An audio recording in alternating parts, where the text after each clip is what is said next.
conéctate con el debate de la reforma eléctrica. Resumen.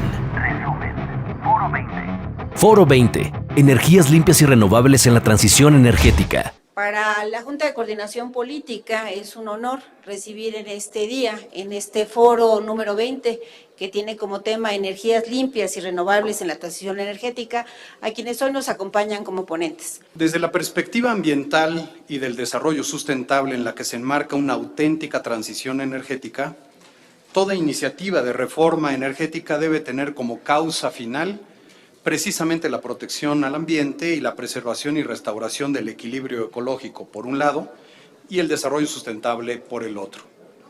Sin embargo, la iniciativa de reforma no busca ello, sino lo que busca es consolidar la posición dominante de la Comisión Federal de Electricidad en la industria eléctrica del país.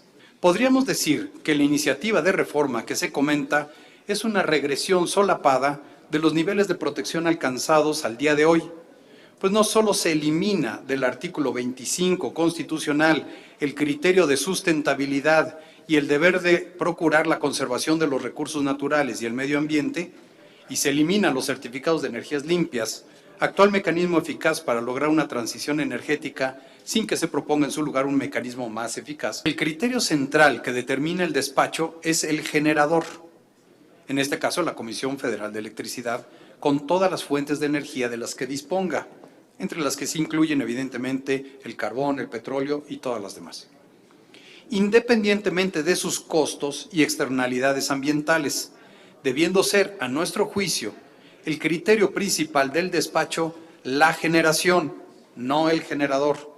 La generación en términos de transición energética, entendida como el incrementar de manera gradual la participación de las energías limpias en la industria eléctrica con el objetivo de cumplir las metas establecidas en materia de generación de energías limpias y de reducción de emisiones, y en incorporar las externalidades en la evaluación de los costos asociados a la operación y expansión de la industria eléctrica, incluidos aquellos sobre la salud y el medio ambiente. La transición energética es el punto más relevante sobre el cual todos los estados, regiones e industrias con poder blando se encuentran definiendo sus políticas económicas, financieras y de desarrollo.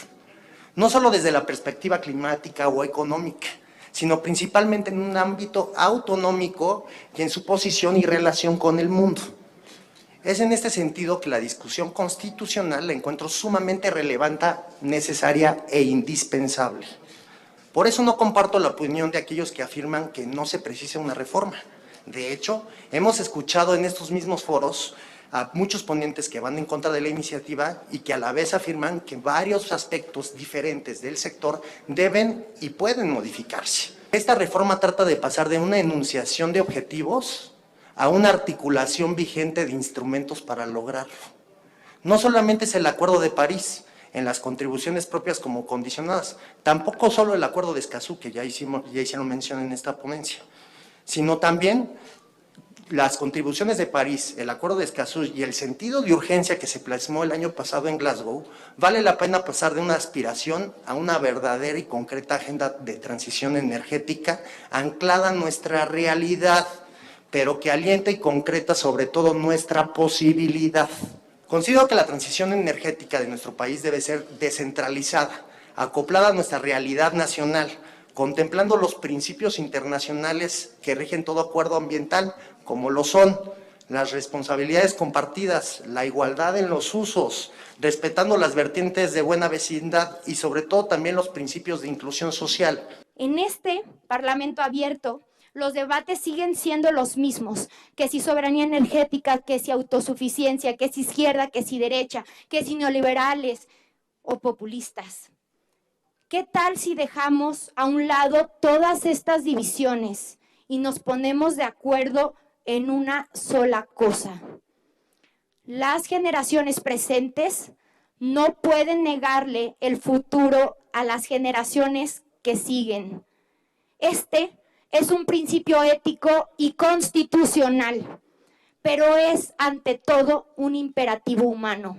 ¿Qué es lo que tenemos que hacer para no chocar contra el muro del calentamiento global? Pues para empezar, que la clase política se ponga de acuerdo en diseñar y poner en marcha una transición energética justa, una transición energética de verdad.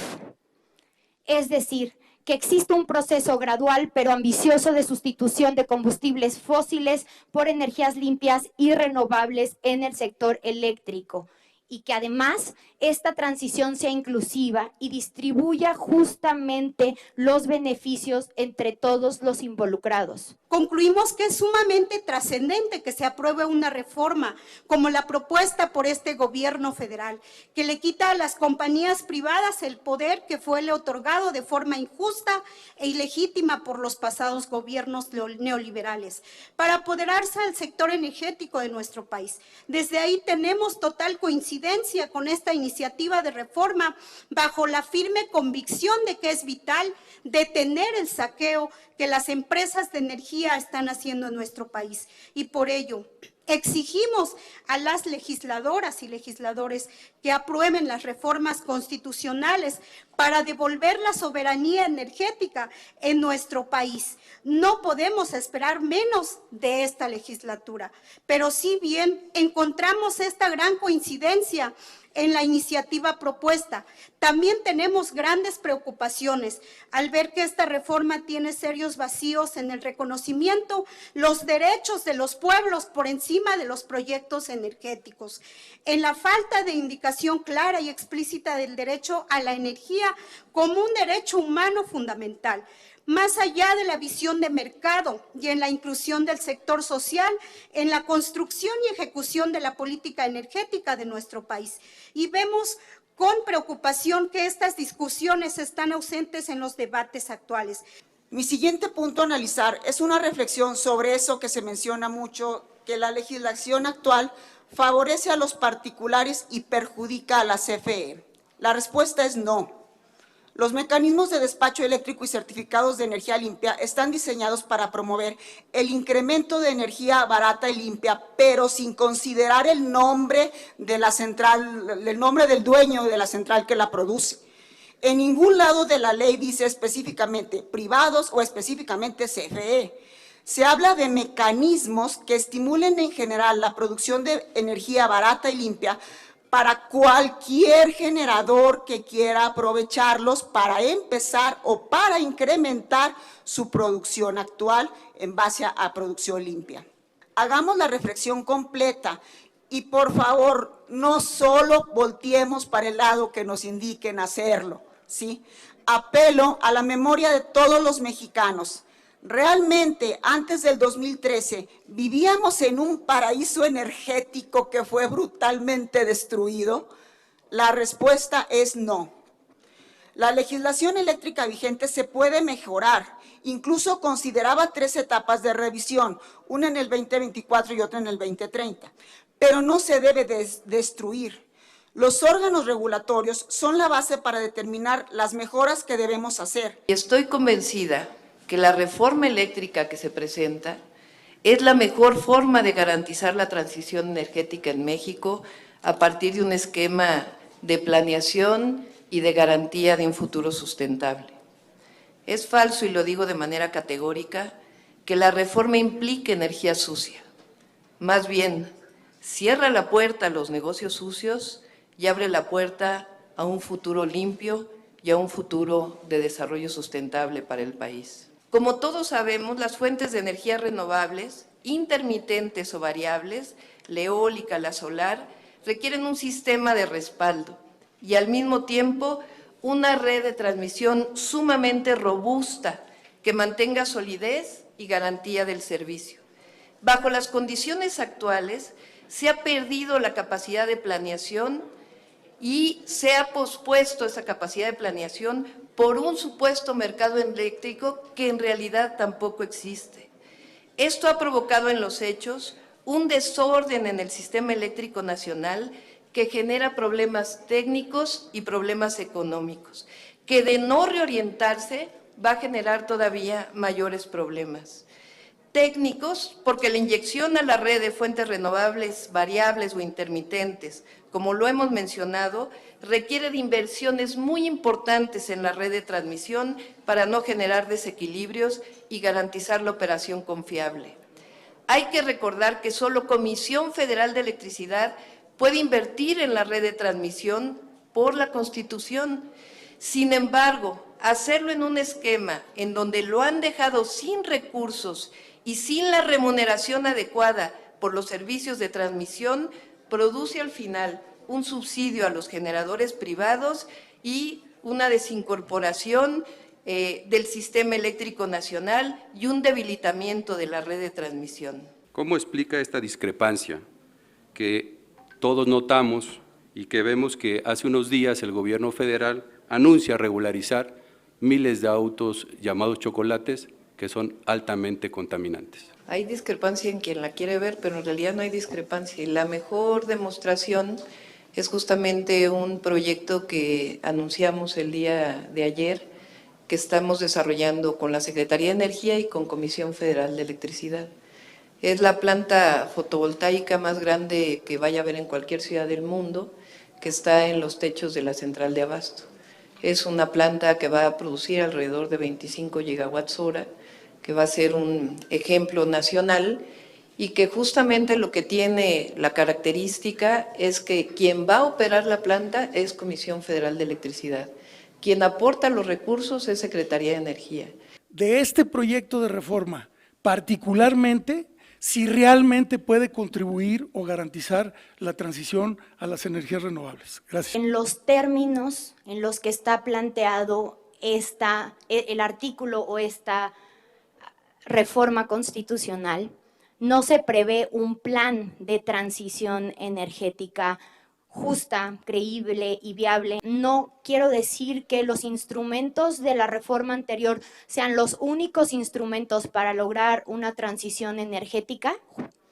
Lo que yo establezco y lo que establecemos es que se frena la transición energética actual sin que exista un plan real, tangible, que podamos ver para que exista una transición energética. Para Paulina, extraordinaria intervención. Me comprometo a que impulsemos la inclusión del sector social, es fundamental, y si pudieras darnos algunos elementos más sobre la participación del sector social, convencido de su inclusión.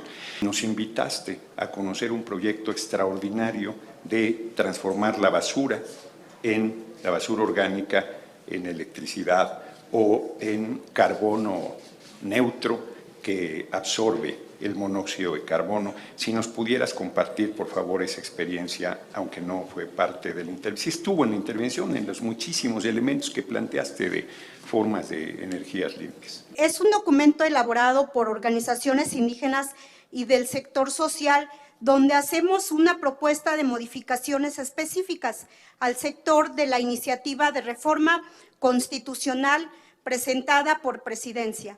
El fin de la propuesta es fortalecer la misma propuesta de reforma constitucional a través de la inclusión de garantías constitucionales respecto a los siguientes puntos: el derecho a la generación de energía renovable por los pueblos y comunidades, núcleos agrarios, comunidades urbanas, marginadas, que así lo decidan. Inclusión explícita del derecho humano a la energía eléctrica de manera suficiente, aceptable, asequible y de calidad para uso doméstico, protección y respeto de los derechos territoriales y otros derechos colectivos de pueblos y comunidades indígenas, afro-mexicanas y equiparables, y de núcleos agrarios, ejidos y bienes comunales. Es uno de los proyectos que estamos desarrollando en la ciudad. A partir de la basura orgánica se produce electricidad o se gasifica y se produce electricidad, y al mismo tiempo se producen pellets de carbón vegetal que permitirían sustituir en carboeléctricas de Comisión Federal de Electricidad, o en su caso inclusive en cementeras o inclusive almacenarlo de tal manera que se capture energía. Ese, como otros proyectos, pues son fundamentales para poder tener un balance entre las fuentes fósiles, las fuentes de energía renovable, y poder hablar pues de un esquema de generación eléctrica basada en energías renovables, en donde haya un mix de energía que lo permita. Porque si estamos hablando de cambio climático, pues hay que hablar también de la captura de carbono. Y lo que significa el programa Sembrando Vida en la captura de carbono, como el carbono que se captura y que se emite a partir de fuentes fósiles es fundamental, porque se invierte más en Sembrando Vida en México que lo que se aportó por los países desarrollados en la COP para la producción de fuentes renovables de energía para los países en desarrollo. Más allá de las metas de mitigación del sector eléctrico, ¿qué inversiones se requieren en materia de energías limpias, a su criterio, para que en términos económicos se eviten mayores costos en el futuro de no haberlas hechas? Yo creo que se tiene que descentralizar y se tiene que enfocar tanto en lo público como en lo privado en la generación de estas inversiones. Destaco otra cosa, en el transitorio correspondiente de la iniciativa también se mandata para que se utilicen todos los elementos tecnológicos que se tengan a la mano para poder generar las inversiones correspondientes. También que la banca de desarrollo le entre el tema y que a través de esquemas públicos, privados, créditos sindicados, podamos acceder al financiamiento tanto en lo más grande como en lo más pequeño. Pequeños y grandes cambios. Se hace mucha apología, digamos, de la necesidad de la inversión privada, que no se niega, está en el 46%, para poder tener innovación tecnológica o fuentes renovables. México fue pionero en la geotermia. Durante mucho tiempo, México era el país que más generación geotérmica tenía. Y eso se hizo gracias a la tecnología, a los técnicos de Comisión Federal de Electricidad. Entonces, que no se olvide, porque a veces solamente se quieren utilizar otros ejemplos. Y en el caso de Comisión Federal de Electricidad y sus técnicos permitieron el desarrollo de la geotermia en el mundo. ¿Considera usted, doctora, que excluir a la iniciativa privada y a los consumidores de la transición energética va a retroceder a México en este objetivo, ya que la actual reforma propone como principal referente o encargado de la transición al Estado? Yo creo que todos estamos conscientes de que no se elimina la participación privada, se disminuye al 46%, ¿o no? Ese es el planteamiento de la reforma eléctrica que se está presentando. El segundo punto que hemos planteado es que no se puede, y además ya en ningún país del mundo lo están planteando, dejar al mercado eléctrico el crecimiento del sector eléctrico nacional. Se requiere necesariamente de una planeación. ¿De dónde va a venir el recurso? Pues de los miles de millones de pesos que le están quitando en este momento a Comisión Federal de Electricidad. Porque en realidad lo que está ocurriendo es que en el modelo actual lo que ocurre es que se subsidia al sector privado. Requiere una reforma constitucional para hacer la planta fotovoltaica que va a ser en la Ciudad de México sobre la plataforma del Central de Abastos. La reforma eléctrica del 2013 se hizo para beneficiar a unos cuantos. No se hizo para promover las energías renovables. No se hizo para el desarrollo de un país incluyente. No se hizo para el desarrollo de un país en donde todos los mexicanos y mexicanas tuvieran acceso al bienestar. No se hizo para fomentar un futuro sustentable. Se hizo para beneficio de unos cuantos. Yo estoy a favor de que se mantenga la reforma eléctrica del 2013. Sin embargo, no me atrevo a decir que no hay procesos de corrupción en el mercado eléctrico actual. Definitivamente, como mexicano, lamentablemente creo que existen. Y como mexicano exijo a las autoridades que los corrijan, que apliquen la ley que ya existe. ¿Estarían de acuerdo en sustituir estas energías renovables por estas energías limpias que terminarían con un tema de solución económica y con un tema de solución integral a una problemática de país? Entonces yo considero que se deben de promover las limpias y las renovables, pero sin limitar, porque al momento que le ponemos freno a un tipo de generación, le ponemos freno al desarrollo tecnológico asociado a esa misma generación. Yo considero que nos deben de dar oportunidad como mexicanos a que los mismos mexicanos desarrollen tecnologías que empiecen a evitar la intermitencia de las renovables. Ya existe Ya existe, déjenos ponerla. Yo creo que lo importante es diversificar el portafolio de energéticos, no sustituir unos por otros, sino diversificar el portafolio, por un lado. Por otro lado, tener un claro compromiso que en el 2030 no carbón, no combustóleo. Eso es básico. A partir de eso hay un montón de energías, como el hidrógeno verde, la generación proveniente de biomasa y muchas otras como las que usted ha comentado. De tal manera que una transición energética que entre en la Constitución, sí, pero no así. Cámara de Diputados, Legislatura de la Paridad, la Inclusión y la Diversidad.